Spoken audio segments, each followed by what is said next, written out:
Today's podcast is brought to you by Kentucky Farm Bureau Insurance. You never know what tomorrow may bring. That's why it's important to get the right insurance coverage today. At Kentucky Farm Bureau, we deliver the protection and peace of mind your family deserves. In fact, we've been providing folks in the bluegrass with dependable service since 1943. To request a free quote, find your local KFB insurance agent at mykfbagent.com. Kentucky Farm Bureau, big on commitment. Welcome to Down the Backroads. I'm Tim Thornberry, editor of the Kentucky Farm Bureau News. I hope you all find peace and comfort in your Christmas music. While I've shared many things about myself and my writing career in this column, there is one thing I have not. It was a unique writing experience that taught me a lot.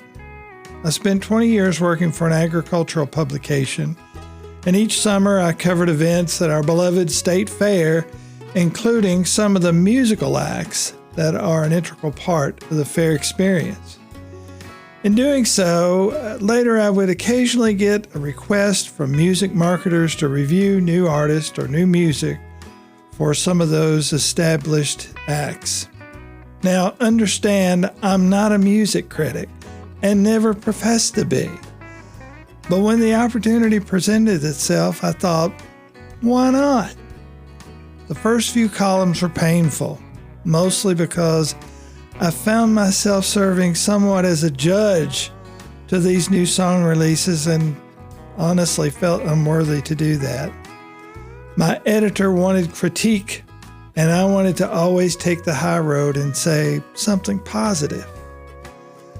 Luckily, I talked him into doing it my way, and the column became a way to express nice thoughts about those artists and their music. As my mother used to say, if you can't say something nice, don't say anything.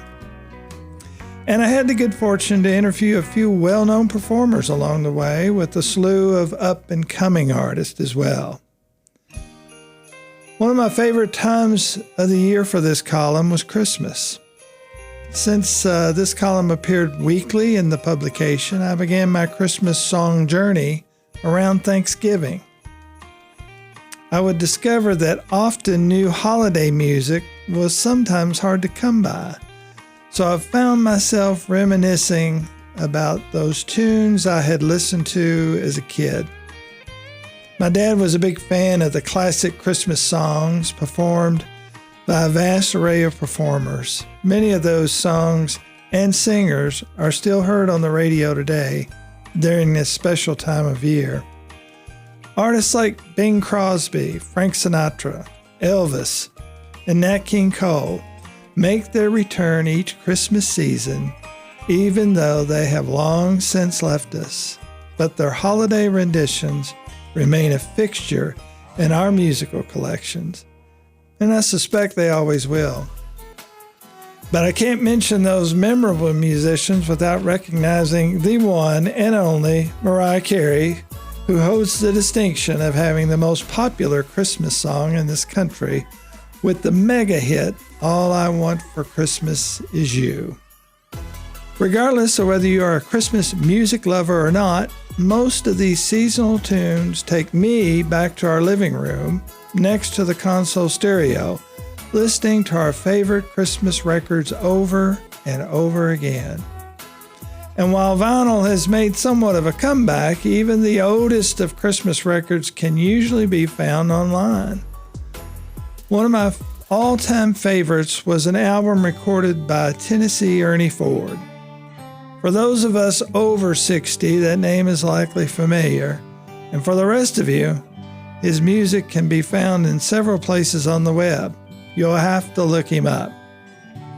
It was his Christmas collection of sacred songs that still resonates with me each year when the calendar hits December.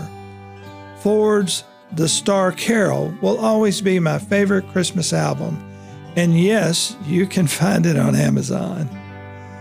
Whenever I listen to these songs, I'm always taken back to my childhood, listening with my mom and dad.